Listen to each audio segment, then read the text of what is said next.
If you're considering a career in medicine, this show is for you. I'm going to be talking to a variety of healthcare professionals who are going to share the reality of what it takes to have a successful career in medicine. The good, the bad, the inspiring, the funny. My name is Michelle Neske. I'm a physician assistant and your host, about to bring you Beyond the Scope.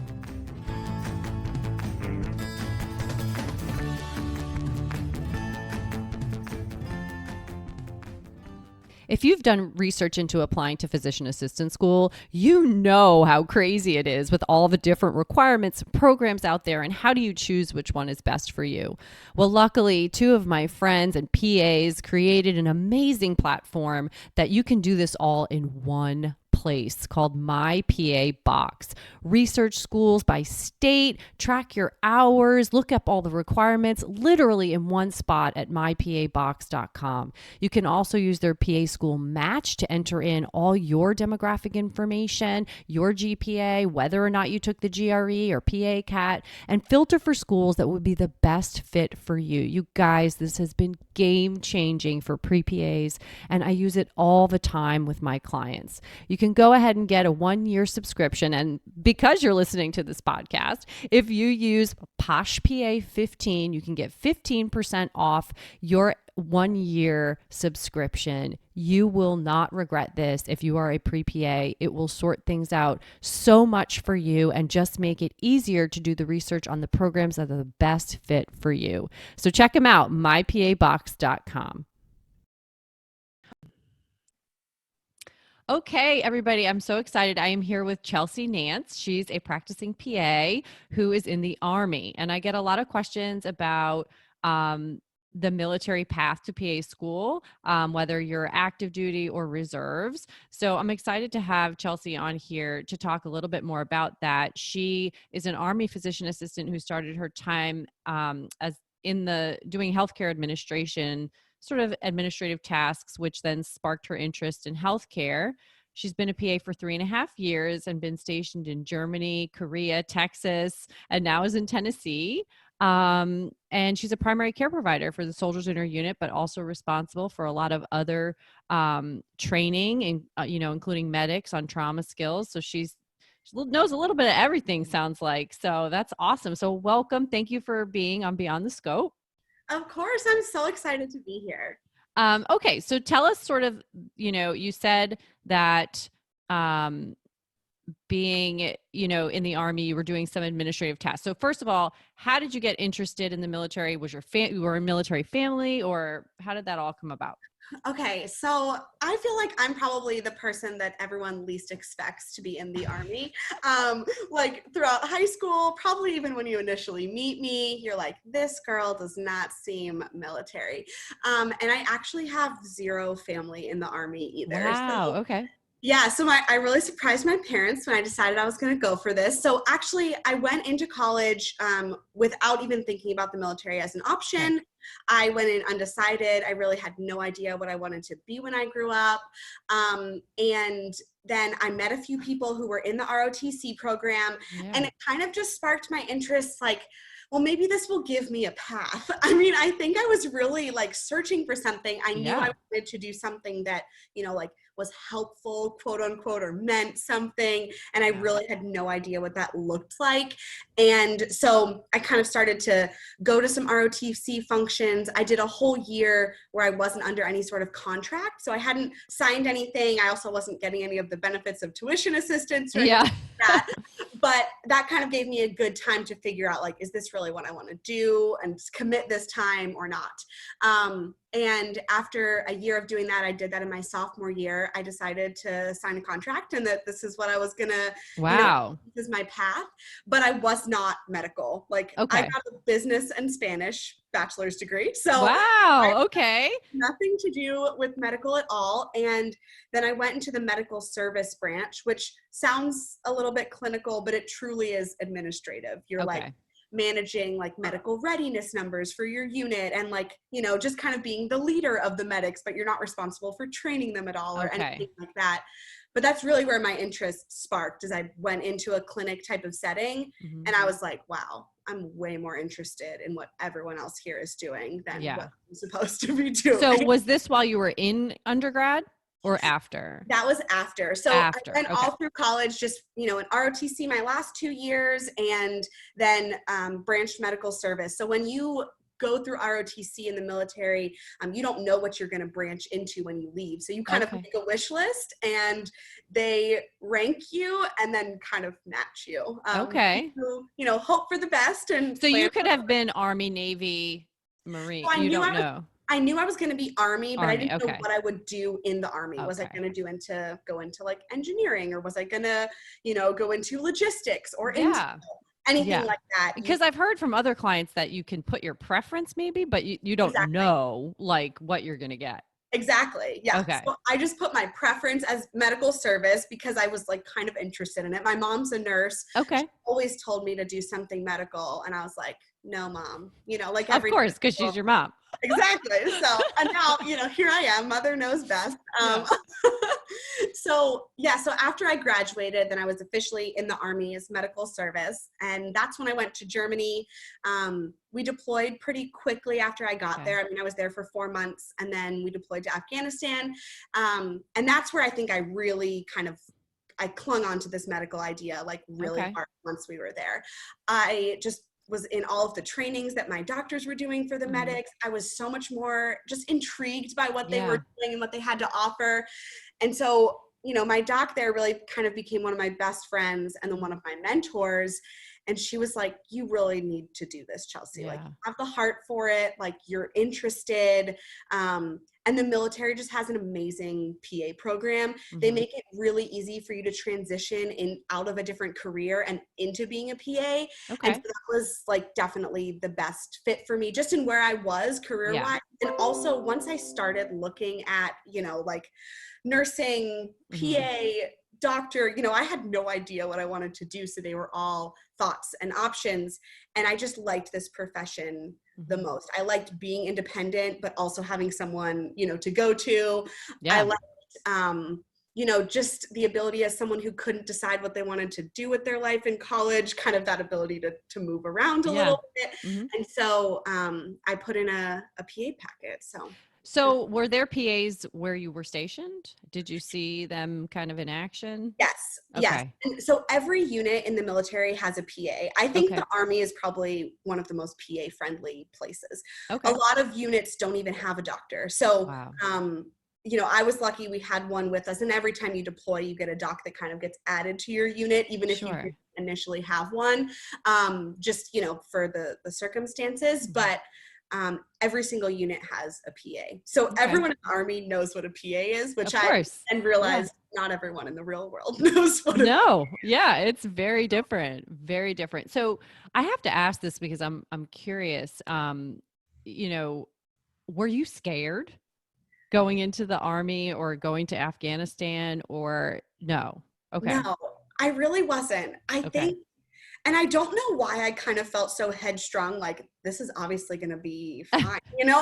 Because my parents were very scared and very much expressed that to me, especially being, in a non-military family. They just don't have that experience. But I really never was. And even when we deployed, I think you just feel like, you're going with this group of people, you're going to do this different mission. You're all going to come home together. Like, no one talks about it in the Army in a fearful way. The opposite. People are very excited to deploy because they feel like they're like, doing what they trained they're for. Fulfilling their service, basically. Exactly. Yeah. And that's what I have found. Like, that everybody I talk to that's in the military and like has been deployed is excited. And I'm like, this is why you all are so wonderful. And like, we're also thankful for people like you that are willing to serve, this country and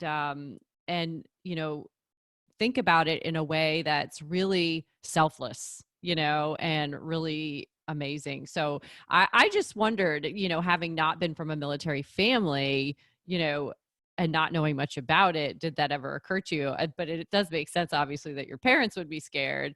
But obviously, PAs were created basically in the military. So it's awesome that, you know, everybody in the Army knows what a PA is. It is different in the real world. It's different. Okay, so you put in your PA packet, and then what happens? So I put in my PA packet. I was lucky enough that I got accepted the first time, which I think doesn't always happen for everybody. But I was, you know, I had only been in the Army for about 2 years when I put in my packet, Okay. which is a little bit earlier than normal, but they really take like a wide variety of people. It's not Okay. like, you know, one type of person is what they want, or at one point in their career. And so the Army's PA program is accredited through the University of Nebraska Medical Center, or medical college, but we all go to our, you know, our classroom phase in Okay. San Antonio at Fort Sam Houston, which is kind of like the Army's medical hub. Yes. Okay. So we spend 16 months there. We kind of do four-month semesters just back to back. Okay. So you get a week break in between, and then you're like right back to it. Okay. And then after that, we usually move to a different hospital. So they kind of spread you out just so that there's no one Army hospital that is, you know, flooded with PA students. Okay. So then I went to a different hospital, big Army hospital at Fort Hood, and did my clinical rotations there. Okay. So when you say you put in your PA packet, what does that actually mean? So is it applying like you would apply to CASPA, or what does that look like? Right. So we actually, I think it's probably a lot less than applying to CASPA. I don't know that full procedure, but you actually don't even need to have a bachelor's degree to apply to the PA program. You need 60 credits, and they have to meet certain prerequisites, of course. And you just need an SAT score. You don't need a GRE either. And then, you know, your letters of recommendation and your shadowing hours, which I think our shadowing hours were also a lot less than, significantly less than putting in a civilian PA packet. But so that's mostly the crux of what they're looking for. Your undergrad requirements, they really look at your science GPA and your overall GPA, which I'm sure is similar, your SAT scores, and then your shadowing hours and your letters of recommendation. Plus you write a letter of intent as well, which I'm sure is very similar. Did you have to do an interview? No. Okay. The Army does not do an interview. So this is actually an inter-service program. So we do have Air Force, Navy, Marines, Coast Guard. So this is IPAP that we're talking about, right? So for all of you listening, the Inter-Service Physician Assistant Program, IPAP, is the one that Chelsea is talking about and that you can find a lot about on the internet. And so, but just not knowing what, I didn't know what the process was to apply to that, if it was similar to, you know, going through CASPA and getting patient care hours and all of that, but it seems much different from that regard. Okay. I think it's much different. And again, I was in the Army when I applied, and in the Army, at least you have to be already serving. Clearly not for that long. I was only in for 2 years, but that's our process. I know the Air Force did video interviews, at least when I applied, but that wasn't part of our process at all. It's pretty much just like your paperwork, and they take you, or they put you on the wait list, or they don't take you. So I actually remember I had a client, a young man who had to record himself answering one question, and had like literally, I think, a minute to answer the question, like, why do you want to be a PA, with like whatever. And it was I feel like it was for the Air Force. It was not Army. It was one of the other, and then he had to submit it. I'm like, this is so hard. It was stressful. It was stressful. I was like, oh my God, that's crazy. But so that's why I asked about the interview, because I remember doing that with him, talking to him about that. And I just wasn't sure if everybody did that or not. So when it's inter-service, basically you're saying Air Force, Navy, Coast Guard, Army, you know, like basically anybody. Okay. Exactly. And I think everyone's maybe application packet looks slightly different, but I'm sure it's very similar. Okay. But yeah, in the Army, we didn't have to do an interview, and thank God, because I think I would be stressed trying to tell in it. Whew. So What we about, would start out in a letter. We had to yeah. write. Yeah. So it's like a personal statement sort of. Exactly. Yeah. Okay. Yes. All right. Yeah. And you have to be active duty, correct? To go to IPAP or no? No, you can be in No. the Okay. reserves or the Reserves. guard. You can be in Okay. the reserves or the National Guard, and the application is very similar. What's included, and I actually had a lot of National Guard and reserves in my class. When you're Okay. in school, they kind of maybe turn you on to active duty, or you become active duty while you're in school, Okay. because they treat it like a full-time job. And then once you graduate, you go back to your reserve unit. Your reserve state almost sponsors you, or your national state sponsors you. Okay. So you kind of agree to go back to them, and then they have a little bit of a longer obligation just that compared to active duty afterwards. Okay. Wow. That's pretty cool. I did not know that. For some reason, I had it in my head that it was active duty. Okay. Yeah, so Um, it opens it up to a lot more people, I think, that are kind of serving in the reserves, and they may be thinking about this, or serving in the guard, and they thought about it as a career shift. And right. Yeah.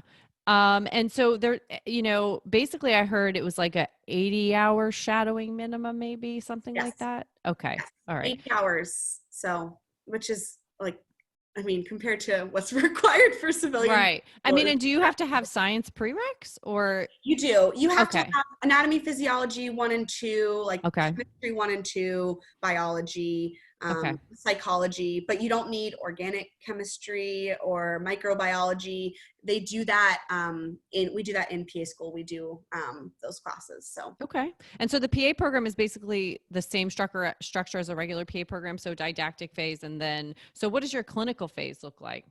So they split it up between the different specialties, and you don't spend the same amount of time everywhere, but you'll do 5 weeks of pediatrics, 4 weeks of primary care, 4 weeks derm. So I think very similar. Okay. And then we do spend 2 weeks of that is primary care, but with an Army PA, because obviously the Army gives medical care to the spouses and their children and things like that, but they make sure that you spend at least 2 to 3 weeks with an Army PA, just because some of the administrative role is a little bit different. But I mean, the clinicals is where you really make your money. Like everything comes together, and you're just like, this is why I did this. Exactly. You get finally through the torture of like, the didactic portion. Oh my gosh. Yes. So what happened after you graduated? So tell us a little bit about graduating. You have to take the PANCE. Yep. Right? So graduating, we take the PANCE, just like everybody else. We just don't have to get a state license. Okay. So, but you do need to take the PANCE, and we take, the PANRE on the same schedule as everybody else, maintain the same CMEs, all of that kind of stuff. But I graduated, and then my next duty station immediately afterwards was Korea. Wow. So, I'm really glad that I went, because it was a very interesting place to learn, because you can imagine right now I'm in Tennessee. We have a pretty robust hospital on post. Sure. Know something, I call the ER. I can get a CT right away if I'm worried, same day. So in Korea, we're a little bit more isolated. There's one hospital for the whole peninsula. Wow. And I was about 3 hours from there. So if I thought something, someone came in with appendicitis, like I was sending them to a local Korean hospital. Wow. And, it would take extra translation and things like this. So I almost felt like, you got to be sure something is wrong with this person before you take this call. That's intense. Yeah. So I feel like it made me trust my gut, like a lot. Talk about trial by fire. I mean, that's like working in an underserved area times 10 because you don't know the language. Right. So it's It was. And I remember even I think it was the first 3 weeks that I was seeing patients, on my own as a PA. And I had someone come in, and I was like, I think they have appendicitis. I went to my doctor, and I was like, can you examine them? Because we always have a doctor, that works with maybe 4 or 5 of us that they can help us out. And she was like, you just got to trust your gut, Chelsea. I'm not going to, I'll examine him, but you tell me what you want to do. And I was like, oh no. Oh, and he turned out to have appendicitis. And that's the moment that I was like, trust your gut. When you know something's not wrong, use that, it. So I say that all the time. I'm like, this doesn't feel right in my belly. Like something is not good here. Yes, you really do. It's like your whole body feels it. Yes. And sometimes I hate that. Like, especially in my line of work, I'm like, ooh, I don't like this. Yeah. not feeling good, but it's usually right, for better, for Unfortunately, worse. right, right. And so I completely agree with you. How long were you there? I was in Korea for a year. Okay. So that was, I mean, really an awesome learning experience. I felt like Yeah. I learned how to be very autonomous, but even in an environment where I did have support if I needed to, Sure. but it made me feel comfortable for, if I do deploy as a PA, because my deployment was, more in the admin setting. If I do deploy as a PA, I'm like, I kind of get what it's like to just Yes. work Yeah. alone without a lot of support, because that's really Yeah. like, when we have to do the crux of our job, it's you. Right. Right. And your medics, of course, but you're like the highest, level of care. So, Yes. Yeah. Okay. So now, how often do you kind of move around? Is that yearly, every 2 years? right. So Korea is a little bit unique. They only have people go to Korea for a year. Unless you bring Yeah. your family, then it's 2 years, but that's definitely a unique situation. Okay. Most places you're at for 3 years. Okay. So I'll be here in Tennessee for 3 years, and then you move on to the next place. So Okay. you're And moving your a lot, but so we got to talk about your husband because he's also in the military. So how yeah. did you meet him? So we actually met when I was doing my clinical phase. Okay. He was also stationed at Fort Hood, and so we met there. And what's kind of crazy is, where I think most people would think it's crazy, we met, and he had just come back from Korea, the exact same place in Korea I Wow. go. We met a month after he got back, and I was leaving in 3 months. Like, I was about to Oh, graduate and leaving. And we met each other, and I think we were both kind of in the point of our lives where you're like, when you know, you know. So yes. we dated long distance the whole time we were in Korea. We'd been only together for 3 months. Yeah. And then I came back. We got engaged about 6 months after I got home, and then got married 6 months after that. So Wow. we've spent, a good amount of time apart, which I think Yes. happens in dual military couples, but we've been here in Tennessee together for the last year, which has Great. been amazing. I think sometimes I feel weird saying I've gotten to live with my husband for a whole year. I'm so lucky. This is People just amazing. laugh at me, but yeah, it makes you appreciate your time together. I feel like we're always in the honeymoon Yeah. phase, because it's, Yeah. so Exactly. What does he do? he's a civil affairs officer. Okay. Um, so he, kind of is the go-between, maybe between, the civilian population and the army, and kind of just like talking with them, and Yes. diplomatic type of stuff. So Okay. yeah. Cool. So is it often that well, not often, obviously you've been together there for a year, but is do you try to go to the next place together? I mean, how does that work too? Yes. So the Okay. Army has a really good program for married couples. Okay. And so once get married, you just kind of Mhm. submit some paperwork with your marriage certificate, basics like that, and they enter you into this program, so that you're kind of flagged, so that every time you move, your spouse moves with you. Okay. So Yeah. it's not guaranteed. I think nothing is a Right. guarantee, but there has to be a very good reason for them to separate you, whether that be something they really need, or even you saying, like, I really want to go on, I want this job, and I'll be willing to take a year apart for this Sure. job, if that's what someone, is interested in. So, but they really try to keep you together, which is Yeah, which is really nice. amazing. Yeah, Yeah. once you get into the program, you're on the same cycle. It's Yes. Yes. Okay. And then so tell us about your day to day. You do primary care, but then you also train medics. right. So I would say about 60 to 70% of our time is actually in the clinic. So we are actually assigned to a unit, an Army unit. So I'm with an infantry unit right now. I was with a field artillery unit in Korea. So you really can bounce around, because everyone needs a primary care. Yes. Yeah. And we see the soldiers in that unit as our patient population. So we're not seeing family members or kids. So, I mean, in all reality, we have a very healthy, 18 to 45-year-old population. Mhm. And we're their PCM. So that's what we're doing about 60 to 70% of the time, just that kind of work, which I think is pretty typical to normal primary care type of stuff. We might see a little bit more musculoskeletal overuse injuries, just by the nature of, what the Yeah. military is doing. But then we use the rest of our time to, train our medics, go to trainings on our own. We're, in charge of kind of the medical readiness of our unit. So if people are injured and there's a big trend, we're kind of addressing that and tweaking it and fixing that. We when our unit trains, when they, go out for 2 weeks or something and kind of spend that time training, we're out there with them, setting up what is our aid station in the field, making sure I'm Wow. trauma tables and feel comfortable, assessing a patient. Like we teach them how to do chest tubes and crikes and, Wow. all that sort of more trauma Yeah. related stuff. And then we're also trying to teach them a little bit of clinic medicine as well, because their soldiers come to them like Yeah. their doctor, Yes. You're like, Yeah. hey doc, like I've got, this feels a little weird. I've got this swelling. And so Sure. they can't just know the trauma stuff. And so, and that's mostly what they're taught, is that their initial training, it's all trauma focused.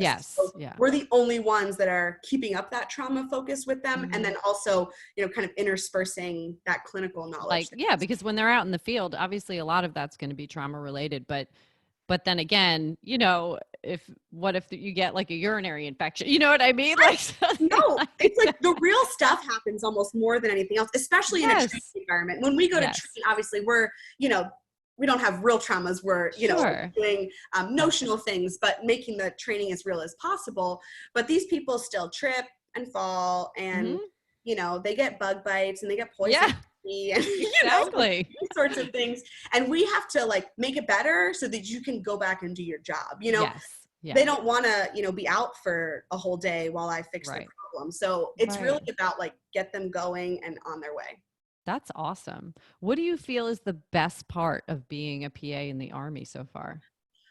I I just I think it is so cheesy, and probably what so many people say about just being a PA in general, but I think it is just so rewarding when someone comes back to you and is like, no one listened to me, or no one Yes. figured this out, and I'm like, you figured it out, like you took the time. Hmm. um and that's what I like, because I think primary care can even be a Yes. rough, it can be hard. I mean, 20 minutes all day, like Hmm. doesn't matter if it's a basic I hurt my knee, or something a lot more serious that needs an exam. Yeah. You've got 20 minutes to do it all, or you're just so I think that's what I really like. And the soldiers really get to know you. Yeah.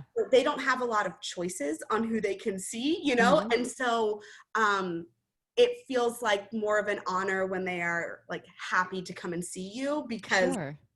you're one of the few options of people Yeah. that they can see for their primary care. And so when they know you and they trust you, I Yeah. almost take that a lot more to heart. Yeah, absolutely. And what are you 5 days a week, 6 days? I mean, how often do you work? Yeah, so we work a normal, well, I was gonna say 9 to 5, but it's a little bit longer Yeah. than that. So but 5 days a week, Okay. start early in the morning, Hmm. and then clinic ends around 3 or 4. But if you've got stuff to do afterwards, you just Yeah. stay in, normal Yeah. clean up. But we're just 5 days a week, so that's nice. Unless we're out in the field or doing stuff like that. Sure. So. Yeah. That's great. So I have a question because I have a few clients who are not in the military, but they want to become PAs and then go in the military. Do you know about that process and how that works? So there is a direct commissioning process that is Okay. very similar to that. But I will say that I think I've only met one PA that did that. So I would Okay. definitely recommend them talking to an Army medical recruiter, Recruiter. Yeah. specifically for Army medical officers, Okay. because there are different recruiters that recruit for enlisted and recruit for officers. So I would talk to them, because it's much more prevalent for some reason for nurses and doctors to come in as direct commissionees than Okay. PAs. And I'm not sure, why that is, or if Yeah. it's just that IPAP, is kind of is well known and produces the amount Yes. they need. And so that's what it is. But if that's their plan, I would definitely have them talk to a recruiter to kind of work that through. Okay, good. Cause again, I get that question and I'm like, I really don't, I'm not in the military. The only people I've worked with have gone a similar path, to you. Um, and so, or I know, I should say, have gone a similar path to you. And so I was not sure how to guide them on that. And so I thought, hearing it from someone like you is super helpful. Um, do you have any specific like guidance you can give somebody that's thinking about going into the armed forces, and then thinking about a medical career in the armed forces? What kind of advice would you give to that person? Yeah, so I think this is a really amazing job. I do really like being in the Army. I feel like it gives Mhm. me a very good sense of purpose, even if that's not every single day I feel it. Yes. Yeah. You definitely feel that. And what I would say is to just like embrace it with open arms, because it's just a Mhm. totally different community. It's got its own culture, but I have never met people that are so willing to help you out and be Yeah. your friend when you're new, because we've all been new. Almost every 3 years, you're new. Right. And so people are just so willing to, lend a helping hand, move you into your house when they've never met you, do things like that. And so I think we really get some amazing people. Yeah. And what I would say is, if you're thinking about, maybe going into the military, because maybe you don't, know exactly what your path is going to be, but you might want it to be, PA, I think that IPAP is phenomenal. Okay. There's no other program out there that's going to pay you full time to get a free degree. Well, that's the And other that's, question I was going to ask. yes, Is it free? Like what? it's free. There is, Like you have zero free. debt. I have zero debt. Yeah. I have no debt. I mean, I did ROTC in college, so that was covered. And my undergrad degree, even though very unrelated to what I'm doing Yes. now. And then when Well, you're the in Spanish IPAP, probably helps. yeah, I think it does. I think it does. Because you never know, sometimes soldiers speak better Spanish than they Yeah. do English. Yeah. So- But, you get a bachelor's degree and a master's out of the PA program. So, yeah. and it's all free. I mean, I owed time afterwards. I owed Sure. 4.5 years if I'm in active duty, and then 6.5 years if you're in the National Guard or reserves. But I got paid a salary also while I went to get a free Yeah. degree. I mean, like, the moment that I'm like, ever get frustrated at work, which I think we all do, I'm like, Yeah. Chelsea, this is the best deal in the world, you know? Yes. Yeah. And it's still a rewarding career field, Yes. So I just think, I mean, the lack of debt Yes. when I talk to people that huge. have, It's it's huge. a big deal. It's a big deal. And the fact that, I think some people will say, well, you have to give, 4 years of service. Well, I mean, if you wanted to be in the military, then that doesn't seem like such a bad deal. Right. I mean, It doesn't. And it flies by. I think people will probably Yes. say that about anything in life, but I mean, I am at 3.5 years right now, and I sometimes, now I'm the like senior PA, quote Yeah. unquote, and I'm like, oh God, when did that happen? Like, what Yeah. happened here? Yeah. So it just flies. It does. It just flies by. Yeah. And the moves, like, you're going to get to see places you never thought you'd live. I mean, living in Germany was like a dream I didn't even know I had. Yeah. That, Yeah. even Korea, like, I visited like 7 or 8 countries while I was there, That's amazing. So you're just never going to get some of these opportunities to meet these people, travel. I mean, I Yeah. know someone everywhere when I go somewhere. Yeah. Like, That's I think awesome. you're there. So it's And an I mean, I amazing think, it's a great opportunity to see the world. It is. It just is. And what happens after you're like, okay, let's say you complete your 4.5 years of service. Mhm. So then what happens? Are you in the reserves or? So you kind of pick your own destiny after that. Okay. So you can continue to sign on. So if you sign on for more years after that initial, they give you an additional bonus for that. Sure.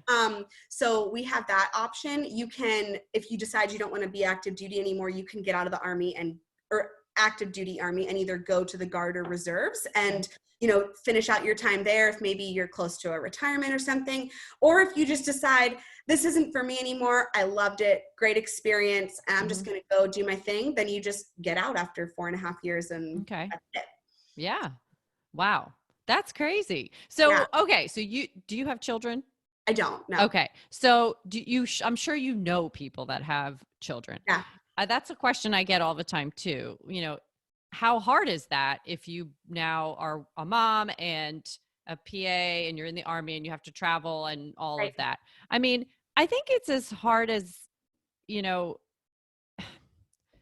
it's always going to be a challenge when you have kids, period. Right. So, but if you and your spouse are together moving, it probably makes it easier. Yes, definitely. And there always is, the chance, as in any military family, even if one of us wasn't in the military, that like one of us leaves and deploys, and then it's Sure. just you with your family and the kids. I mean, that is a lot to handle. Yes. We also, like, when you're in the military, dual military, and you have a family, you make what's called a family care plan. So like, what Yeah. if, my husband's deployed and then, I have to go to a week-long training? I mean, what's going to happen? Right. And Right. so they make you pre-plan it out, Okay. so that you know who you're going to call, whether that be mom, dad, sister, aunt, friend, nanny that you already have, something Sure. like that. I definitely think it adds a whole new layer, especially Oh, being yeah. a dual military couple. But I also think that the Army does that every single day, Right. and so there's a lot of support Hmm. there. A lot of other dual military couples, again, you'd be surprised how many people are like, yeah, I'll help watch your kid for an hour while Yeah. you need this, and so Yeah. I think that that's helpful as well, but it's definitely a different type of challenge Oh, than yes. anywhere Yeah. else. But it sounds like the Army, community is supportive Yes, as much I as they think can be. so. Yeah. Yeah. Yeah, I think so. I mean, I really do. I think that you just, like I said, meet awesome people that will go out of their way to help you because Yeah. they've been there before when they needed help and didn't know who Yeah. to ask. And so now, like, people just offer. Yeah. Yeah. That's awesome. And Yeah. so if you guys could choose your next place to go, where would you go? Oh gosh, I really want to go back to Europe. Yeah. But my husband, like, his career field is really based in, like, Fort Bragg, North Carolina. So Sure. Yeah. so so we'll probably end up doing something in that area. But I mean, there's opportunities all over the place. Like, he's got job options in Europe and in Hawaii. Sure. And we talk. Ooh, Hawaii. That I sounds know. We talk nice. about it all the time. Like, even where do we want to go next? But like, we've seen all these places. Like, what are we gonna do when we get to pick where we live? Right. Right. It's like we don't Exactly. even know. But the Army really does, like I said, work with you if you're both, need to move together, and they Yeah. kind of place you at a higher priority too, to Okay. fill a job so that you can both move in the same Sure. place. So. That's great. I think you've definitely shed light for me on, I don't know what I thought, to be honest. Like I kind of thought, you know, being, I'll just say, kind of ignorant about, how working in the military goes. I should say I'm not completely ignorant about the military, but I guess in my mind, I somehow thought being active duty meant, going into combat. Do you know what I mean? I I do. mean, I know I exactly. just thought I know like exactly what you that's mean. what that meant. And then, that meant I would have to, go into the field and like be a PA, but that's not actually what it means. You can actually just serve the soldiers that are going into the field, which is even more rewarding, I think, on Right. a lot of levels. Yeah. And I think. Because wow, like what a amazing focus, especially like you said, on the hard days. Like you're taking care of the people that are serving our country. And Exactly. that's very rewarding. It is. Yeah. And I think that that's really what scared my parents at first too, is they thought the same thing. I mean, being from a non-military family, I only knew because I asked people in the ROTC Sure. in military Yeah. families.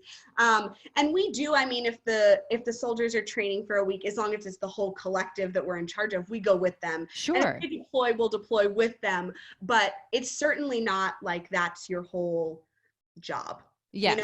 I mean, Yeah. I've been now in the military for, oh my gosh, August will be 9 years. Wow. And I've deployed once, and then I've obviously been to Korea, but I was stationed there. It's not really a Sure. deployment. Yeah. You're a little bit separated from your family and things, but and gone into the field, countless times, but Mhm. always for a week, maybe two, maybe a month at the longest. Mhm. So I think our day to day typically is a little bit more standard than people assume it would be. Yeah, I definitely think so. And in terms of specialty, so like you're doing primary care, are there specialty, like PAs and specialties there, as Yes, well? Okay. there are. So the Army definitely uses you in a primary care role when you first graduate. No ifs, ands, or buts about it. That's what they need, and that's Sure. where they put you.